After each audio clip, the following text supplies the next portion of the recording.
Share screen. All right, so let's go over the lab from Friday, and then I want to get into merge sort. So for our lab on Friday, we were to write an Android application that on the first screen reads in a name as well as a number from two edit text boxes. So we're going to have two edit text boxes, and then we should have a button that leads us to screen 2. Screen 2 should then show the name that was entered on screen 1, as well as the number that was entered on screen 1, and have a button that leads to screen 3. Screen 3 should show the number from screen 1.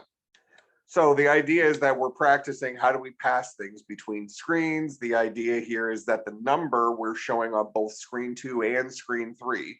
So we should use a singleton to pass that number since we're showing it on more than one screen, or more than 2 screens, let's say.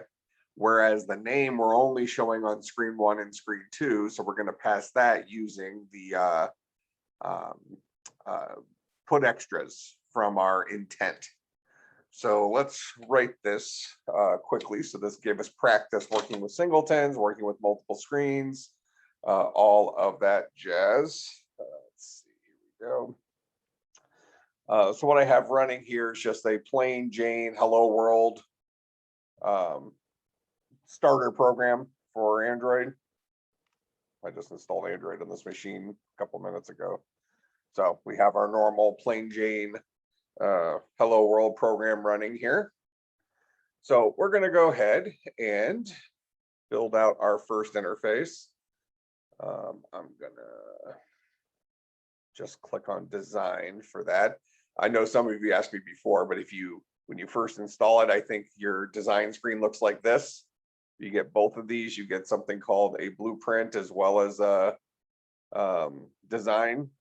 So I'm actually not really sure what the difference between the two of them is. Maybe blueprint kind of shows you the frames under the, so maybe you can drag a little bit easier because it'll actually show you where the layouts are. But I always operate here in the design. Get some people here.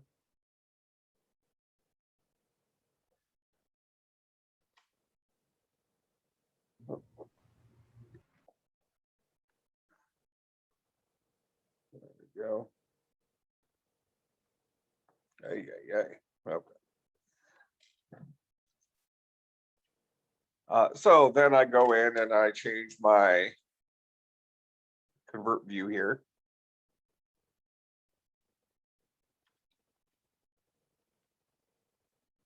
I'm going to convert this to a linear layout.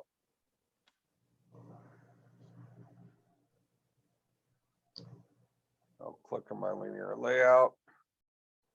I'll change the orientation of this guy. Just my usual setup stuff to vertical. I'll go ahead and get rid of the hello world thing that was there. And we're going to have 2 different edit texts.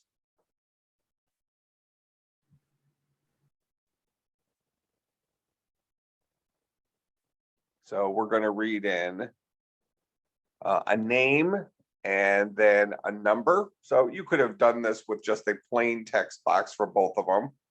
Or I think when we first showed these, you can use the plain one here. And then since we're reading in a number for the second one, let's see, there's a couple different kinds of numbers. We can have a signed number, whatever. I'm just going to do just a normal number. That'll show me just the right kind of keyboard for that. And then I'm going to need a button on here that'll take me to the next screen. So there's my button. So let's go ahead and name these text boxes.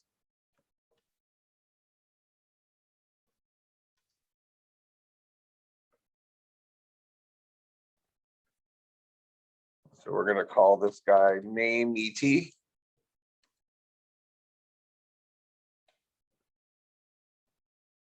And we're going to go down and for our hint for this guy, it already has some text entered in it. We're going to take that text out. But then there's a section called hint. So we're going to say enter name, and the hint gives you like kind of a prompt that says this is what we're expecting to add into this box. And then for this other one, it's a number. We'll set the hint to enter number like that. And we're going to go and update the name of this guy. We'll call this guy number ET. All right, now we need to give ourselves programmatic access to these two edit text boxes and then write a handler for our button. So create a couple of variables up here. So private edit text name ET, private edit text number ET. Then we'll go ahead and hook those guys up inside of onCreate here.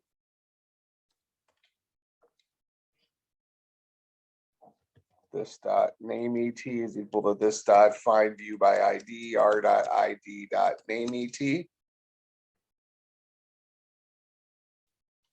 This dot number ET is equal to this dot find view by ID, r dot ID dot number ET.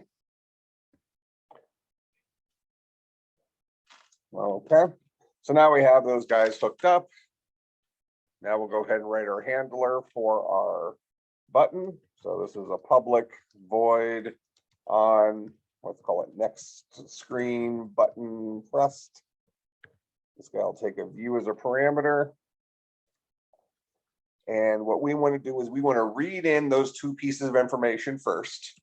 So I'll just put them into some variables just so we have convenient ways of working with them. We don't have to actually store them in a variable. So we'll say string name is equal to this dot name ET dot get text dot toString. And then we'll say int number is equal to this dot number ET. Actually, I'm interested. Does it allow me to get? No, we have to get the text dot toString. And then we're going to say integer dot parseInt of that to actually get the number out of that guy. So we'll be storing a number. All right, so we're going to read in those two pieces of information from our edit texts. Now,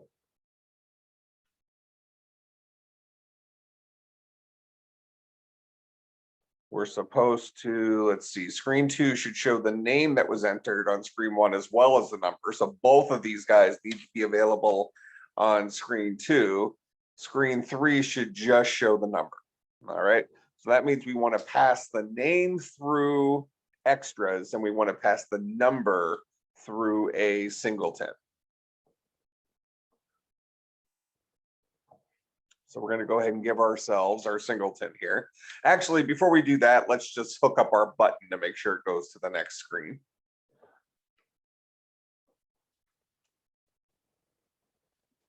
So let's create a new activity. This will be an empty activity.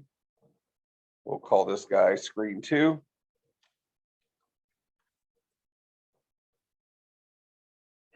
Finish. All right, so there's our screen 2 activity. And we'll go ahead and update our view here to a linear layout.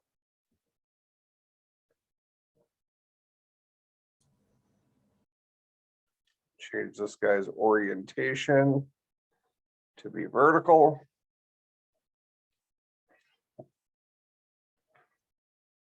Go ahead and put 2 text views out here.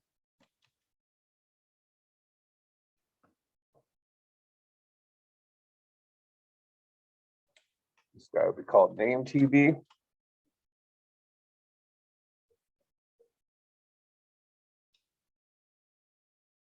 This guy will be called number TV. Let's make the font on those guys a little bit bigger so I can read it.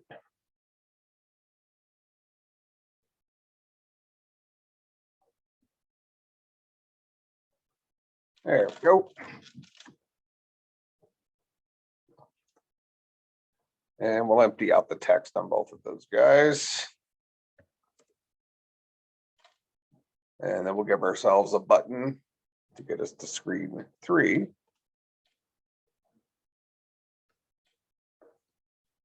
All right, but we want to go ahead and have both of these guys fill in. But for right now, we just want to get to the screen. So we'll go and do that part here in a second. So for right now, screen 2 exists. So we'll go back into main activity. What are we going to do? We're going to create an intent. Is equal to a new intent from this context. And we are going to our screen2.class. And then we'll say this dot start activity I.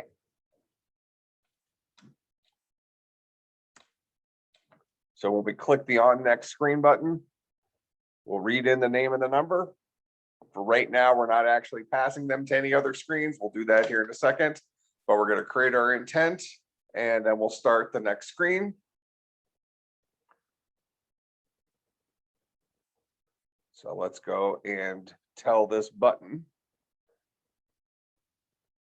where to go on his on click. It says on next screen button, and we'll update his text as well to say go to screen 2. All right, so let's test that and make sure when we click our button, it'll take us to screen 2.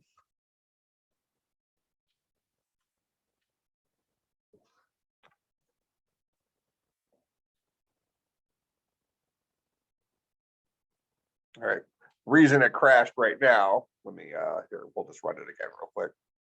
I'll actually put a real number in there.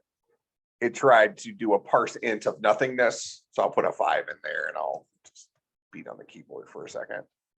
Now we're on screen 2, because if we do integer.parseInt and you didn't actually put a value in there, it's gonna fail. You can't turn that into an integer. All right, so we're arriving on screen 2 here. Now let's go ahead and get us to screen 3 as well, just so we have our full ecosystem. So on our screen 2 thing, let's make this button say go to screen 3. And we'll go ahead and create our activity for screen 3.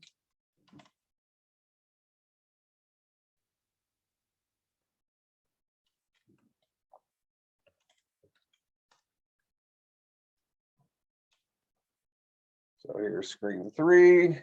Screen 3 is supposed to just show our number, correct? So on screen 3, I'll just do our same pattern where we use a vertical linear layout.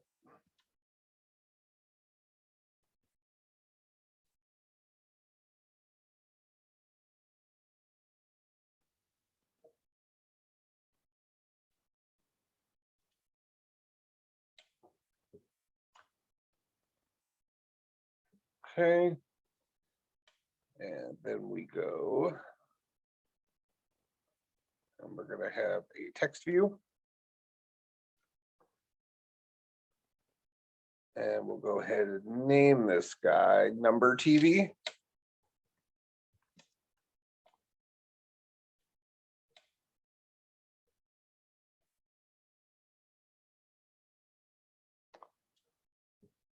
Okay,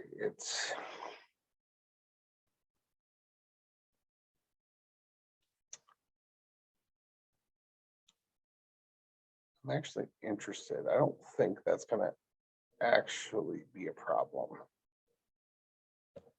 I'm just going to say continue. I'm going to change the font size for that.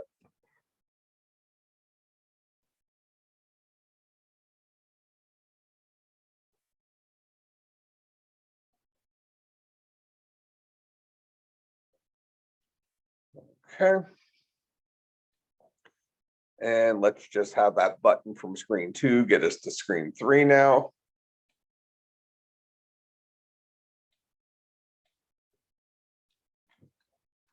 We'll say public void on screen 3 button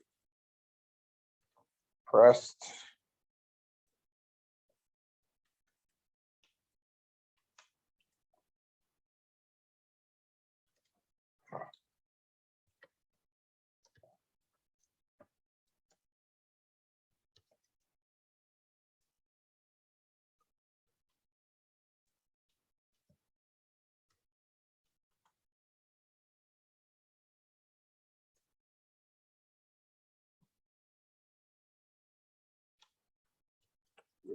Start activity.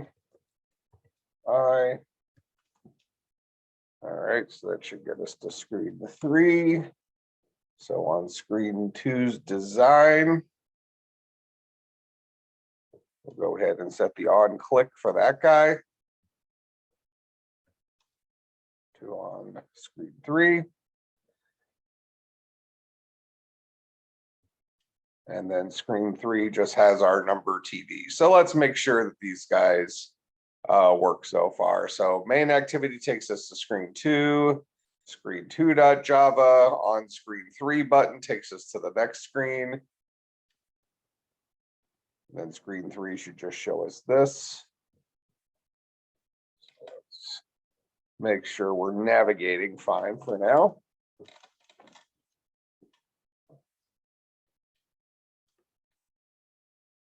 So there's screen 2. I need to make sure I put an actual number in here. So now I'm on screen 2, click the button again. Now I'm on screen 3. Okay, so we're able to go back. We're able to go through all of our screens. So now our goal here is that when we get to screen 2, we show in here both of these values from screen 1. But when we get to screen 3, all we're showing is that number, which means we're going to store the number in a singleton since it's accessible in both screen 3 and screen 2. And we're going to pass the name through using put extras. So we're going to pass the string that is the name to screen 2 through extras and then populate that, so on and so forth. So let's go ahead and create our singleton. New Java class. Call this my singleton.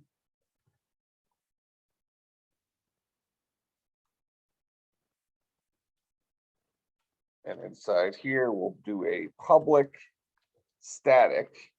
Now it's the number that we're going to share globally throughout the application. So we'll say int number.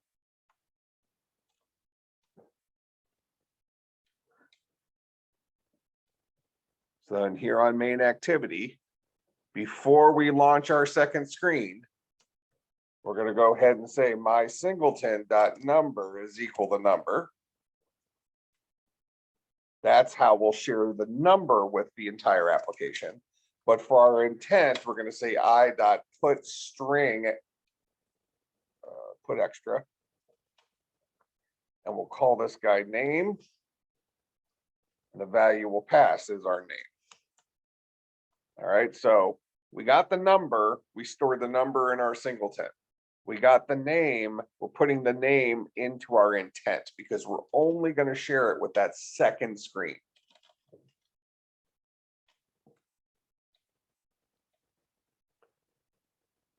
Okay. So now we'll go to screen 2. And screen 2, if I go here, we have a name TV and a number TV in here. So I need to go ahead and give myself programmatic access to both of those.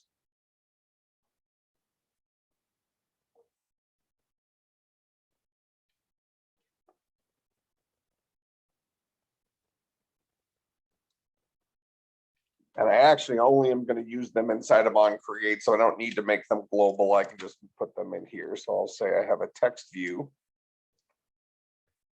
number TV is equal to this dot find view by ID r dot ID dot number TV.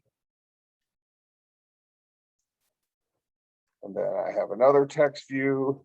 Name TV is equal to this dot find view by ID r dot ID dot name TV.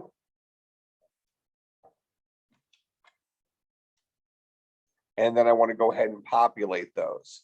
So to get my number, I'm going to say number TV dot set text to the empty string concatenated with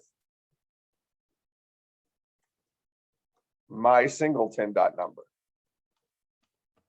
So I'll go ahead and fill it with the string version of the number that is stored inside of my singleton.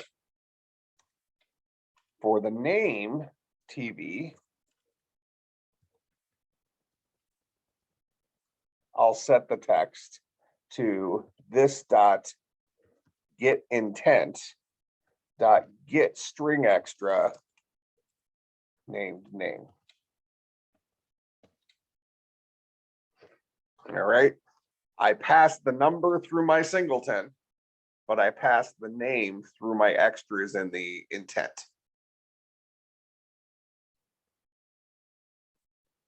So let's go ahead and see that work now. So either case, they're both getting to that second screen.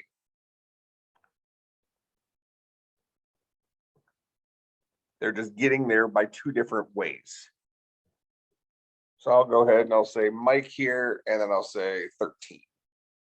Go to screen 2. There's my Mike that was passed through extras, and there's my 13 that was passed by the singleton.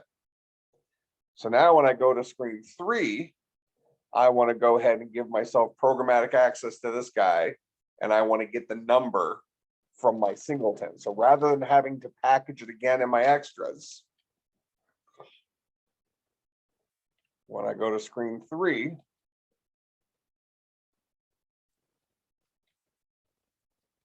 text view number TV is equal to this dot find view by ID r dot ID dot number TV.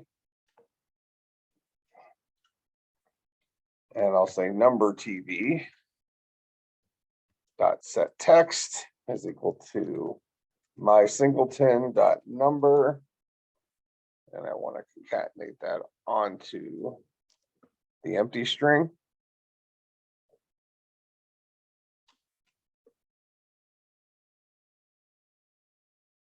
And I didn't have to pass it from screen 2 to screen 3 through extras because it was already available to me. So there's Mike, we'll just make it 22 this time. There's Mike 22, and there's my 22. All right, so that should have given you plenty of practice of working with different screens, passing information between screens 2 different ways. So successful completion of the lab would have meant that you were passing one thing through a singleton, in this case, our number. And the reason we passed our number through the singleton is because we were accessing it in more than 2 screens. Whereas we passed our name just through an intent using put extras because we only were sharing it with one additional screen.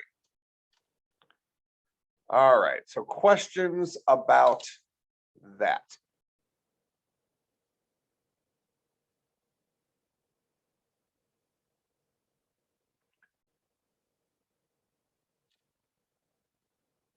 Okie dokie.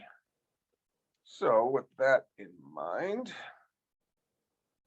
let me see where we left off. Now, did we already finish writing merge sort?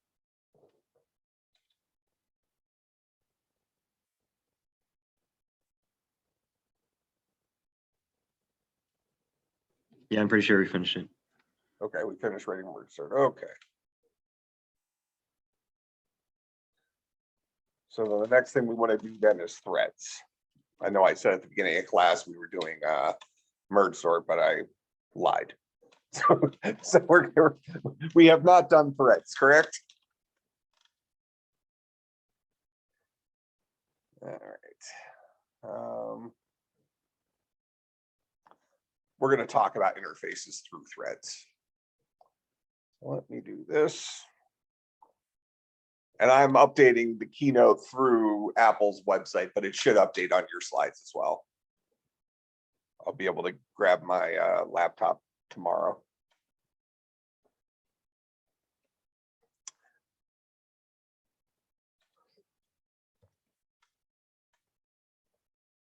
All right, so we have a thread, and let's look at what's the need for a thread.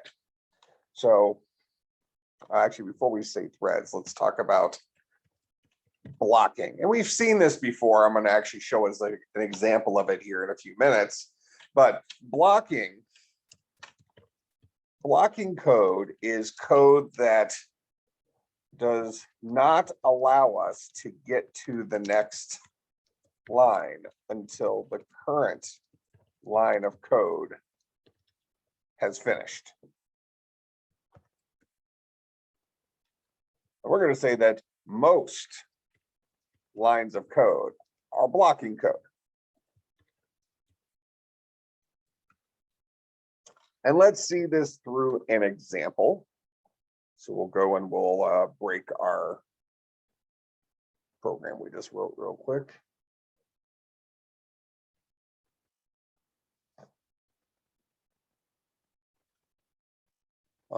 Just so I can keep it relatively functional, I'm just going to add another button. Actually, I don't even need to add another button. We'll just do it with the Go Screen 2 button. So we've already seen this guy work. So what does it do right now? It reads in the name, reads in the number, and packages the stuff up the way it needs to be packaged and goes to the next screen. But what if I did something like while, actually, let's do this.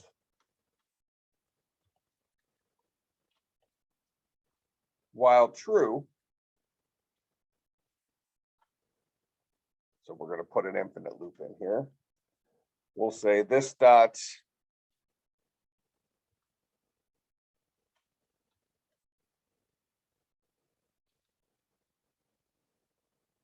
we'll even prove that we're in here. So we'll say int count is equal to 0.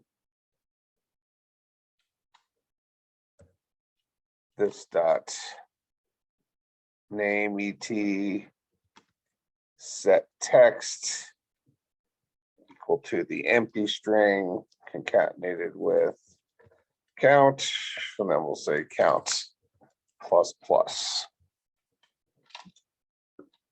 like this.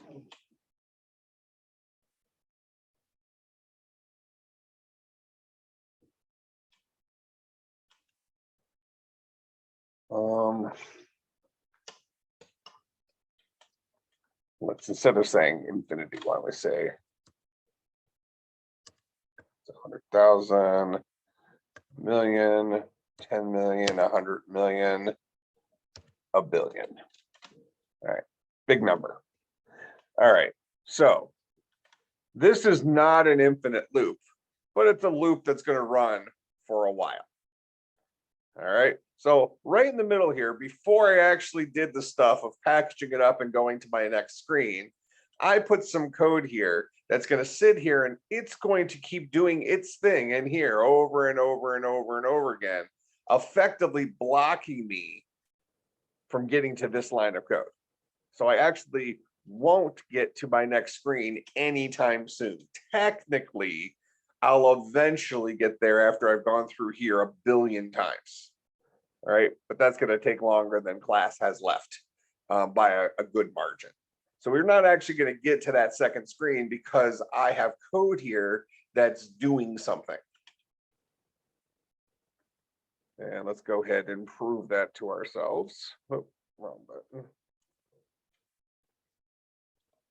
So I'll go ahead and put Mike in here, and I'll go ahead and put some number.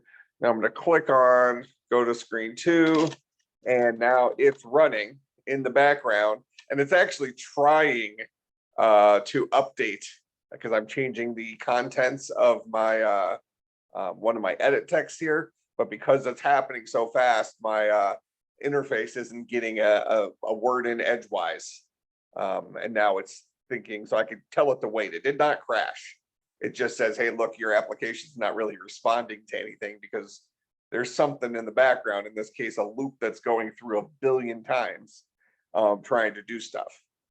All right, so what we just showed there is that this code blocks us from getting to this line. Now, not that we're really doing anything constructive here, right? But isn't it possible, and actually I can do, just so we can see this, I can say this dot set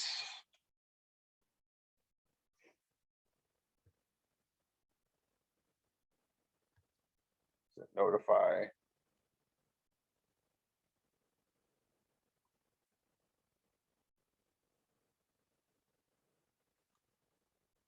notify.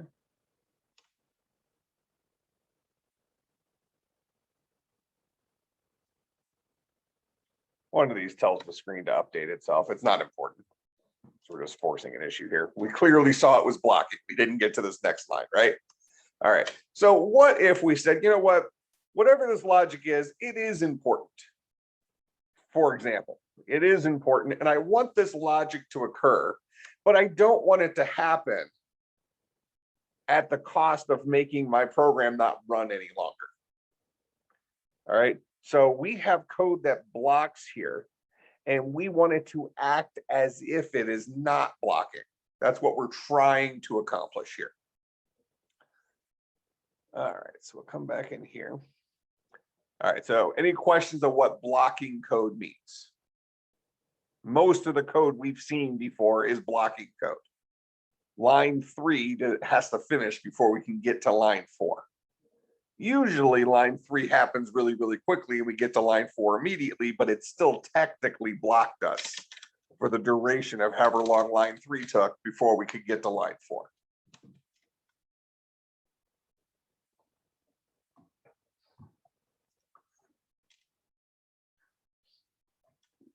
So, solution to this is something called threading. Historically, this was called multiprocessing. Creating a copy of the currently running process that is managed by the operating system as a separate program that can do some other logic. So even in that case, it's possible that two things were not happening at once. Because one caveat we put in here is only one thing can actually happen at a time on a computer per CPU core. And that's where things start getting a little bit more interesting for our modern day computers. If we were to roll back 15 years, all of our processors were single core processors. You may have been able to get a computer like a server class, really expensive computer that had 2 physical processors in them. But you would not have been able to get multiple core processors. Actually, you probably have to go back more than 15 years. But in any case, not that long ago. not that long ago. Every time you got a computer, it came with a Pentium 2 processor running at 2.3 gigahertz or something like that. And that was it. It was a single core processor running at some sort of clock speed, and that clock speed roughly translates into the number of instructions that it's capable of executing per second, or per millisecond, or per cycle on the CPU. Actually, per cycle is not the right word. Per second, let's just say. So the faster the processor, the more instructions it could technically execute per second. But it still could only do one instruction at an individual time. per core, okay? They couldn't multitask. So instead, what did the operating systems do? The operating systems said, you know what? We're going to make it, since our computers are really fast, since a processor can do millions of instructions per second, it can do things so quickly that to a human being, as long as it does, let's say you had 3 things running on your computer at once, as long as it did each of those 3 things a little bit within a fraction of a second, a human being could be convinced that all 3 of those things are running simultaneously because it's happening so quickly. So even though technically only one instruction was happening at a time, we were doing 1,000,000 instructions in every 1 second. So a human being was tricked. We felt like everything was running at the same time. Now our modern day computers, and have been this way for a while, but now it's getting even more aggressive, are multi-core processors. Part of the rationale for that is we couldn't make our actual processors any faster. I mean, one interesting thing is if you look at the processor speed for computers today, let's say they max out at around 4 gigahertz, let's say. And that's even with turbocharging and stuff. Even at normal speed, it's running at 3 gigahertz or something like that, some kind of power saving mode or whatever. But let's just say the maximum is 4 gigahertz. If you roll back a decade, you probably could have found about 4 gigahertz being the maximum then as well, or close. So we haven't drastically increased the speed of our processors in the last decade. What we've drastically increased is our ability to manufacture processors by getting more and more stuff squeezed into smaller spaces. And what that has allowed us to do is it's allowed us to have more than one CPU core squeezed into the same physical space that only one CPU core used to fit in. So that's where we got dual core processors or quad core processors. So a quad core processor, for example, it has 4 individual processors in it. Each of those cores presumably running at up to 4 gigahertz.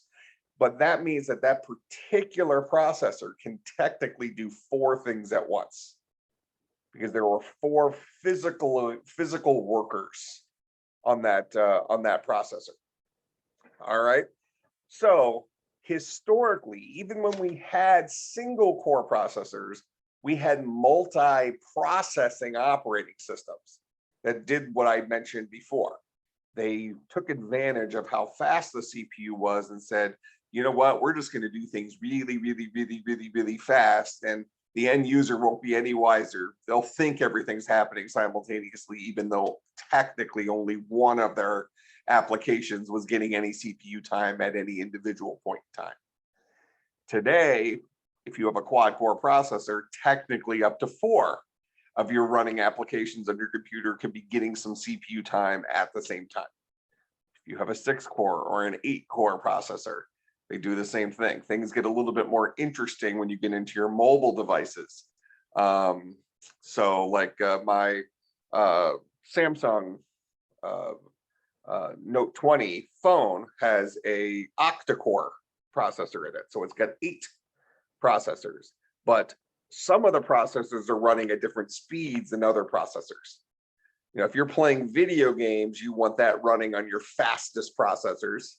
But if you're doing something like email or checking something in the background, GPS location, something like that, that's something that takes a whole lot less horsepower. It doesn't indicate that we didn't still need it done at the same time as something else happening. That's still beneficial to us, but we don't need to put our fastest worker on that job.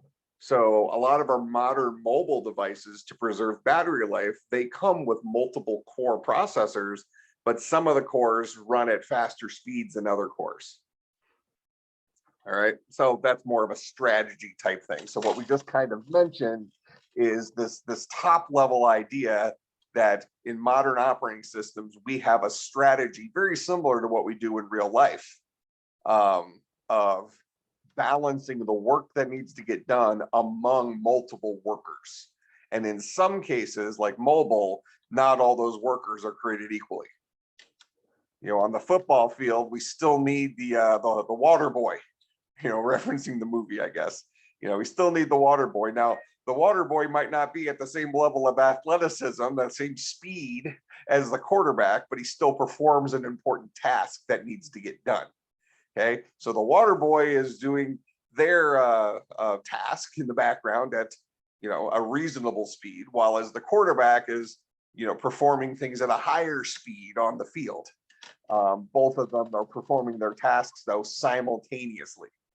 Okay, so just like all these other things in computer science, we can always take it back to real life examples. Another example with this, if we're thinking about multi-processing from a speed perspective, I like to think of it like if we have the leaves on the ground around fall on campus. So campus is a pretty big place. And let's say that I'm an expert leaf raker. All right, so I can rake leaves at speed 10. And we pick 4 of you who can each rake leaves at speed 6 or speed 8, whatever, something slower than me. Well, if you all work together, you're still going to be able to rake all the leaves on campus more quickly than I can, because you'll be able to divide up the labor. All right. And that's something we mentioned when we talked about merge sort, like when would we ever use this? When we have to divide up the labor. Okay. So multi-processing or multi-threading is a mechanism in modern day computing by which we can choose to divide up the labor. Or at the very least, we can say, I want this to be as if the labor is being divided up, and I'm going to let the operating system make it work the way it needs to work on this particular architecture.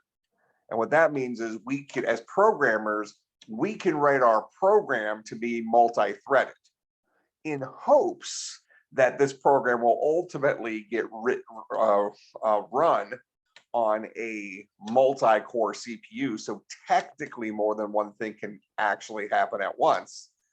But if we're not on a multi-core CPU, that's okay. We didn't have to change the way we wrote the software. Instead, our software runs on the operating system, Windows, Mac OS, Linux, whatever it is, and that operating system schedules for the CPU based on what the CPU is. If the CPU has 4 cores, then that scheduler can load balance across those four cores and have each of those cores busy as high of a percentage of time as possible. If it's a single core processor, well, then the process scheduler is a little bit easier to write from an operating system perspective, but you're putting a lot more burden on that single core, and you're trying to fake out the end user with just the sheer speed of that single core. Idea being, if I raked leaves at such a faster rate than 4 of you could, then maybe I would still be more efficient at raking all the leaves on campus. But we think that's very unlikely. So, in using modern day terms, people would have to be raking leaves like with their hand, as opposed to using an actual tool or something like that. And even then, it might be close. All right, so what we're going to start looking at here is how can we create multiple threads of execution on in Java. And really, this is something that translates into all other programming languages. And we do this through something called, there's something called an interface in Java. That's kind of our starting point for this. So I already have some of this stuff in the slides, but in a general sense, what an interface is an agreement to follow a certain set of rules. All right, what we've written up to this point, so interfaces and classes are similar to each other in that they both define functionality for an object. The difference here, though, is that a class is an actual implementation, where an interface is a requirement for an implementation. So you can kind of think about interfaces as the programming version of a design pattern. All right, so like when we mentioned the singleton design pattern or the MVC design pattern, some of the things we said is that MVC is not an actual implementation. It's the idea that it's a good idea to keep your interface, your logic, and your data in separate places. That's all it says. It's a good idea for those things to be in separate places. Now, with that in mind, we've seen how Android has implemented that. If we went over and looked at this in iOS, we would see how Xcode does this similarly to Android, but it's not identical, but it's still solving the same problem. All right. So the concept of a design pattern is very similar to the concept of an interface in modern object-oriented languages, in that an interface says, these are the things you have to implement if you want to play the game, if you want to be compatible with this interface. This is what you must implement, but we're not going to tell you how to implement it. We're just going to say that this is the parameters it takes and this is the output it has to have. All right. So an interface is a set of standards that need to happen. Real life example of this might be something along the lines of UPC guns. So you go into a grocery store, you go into Target, you go into Best Buy, whatever. All of those. You look at any product on the shelf. On the back of it, you're going to have a little UPC code thing, right? I think with all the little barcode thing on it. Now, if you have a UPC code on an Apple, the Apple you eat instead of an Apple computer, okay? You have a UPC code on an Apple. That UPC code is the same kind of UPC code as what you'd have on the back of a set of headphones at Best Buy, for example. Okay, even though these stores are completely different, but there's a standard to how to read UPC codes.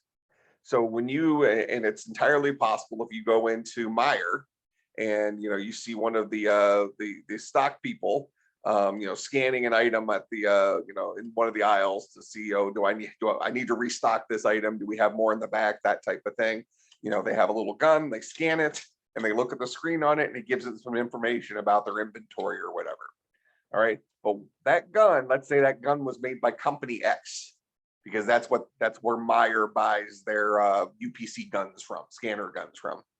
Now you go into Best Buy, and they're also walking around with scanner guns, but theirs is made by company Y, because that's where they buy their scanner guns from. So the scanner at Meijer and the scanner at Best Buy, they might be a little different. Maybe one of them has some features that the other one doesn't. Maybe one of them has a larger screen or is backlit or is more lightweight, whatever. So the physical items might be have a little bit different feature set, but at the central core of it, they both are compatible with scanning UPC codes. All right. So both of those instances of the UPC scanner gun, the one made by company X and the one made by company Y, they both adhere to a standard that knows how to read UPC codes. One of them might do some extra stuff over and above that, but at the very base minimum, they adhere to that standard. And that's what a Java interface is.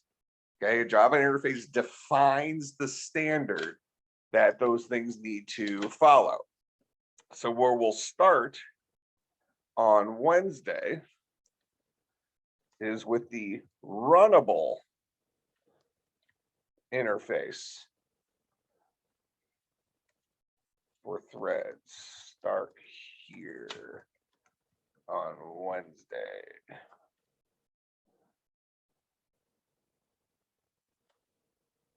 Okay, questions, comments, concerns, bribes?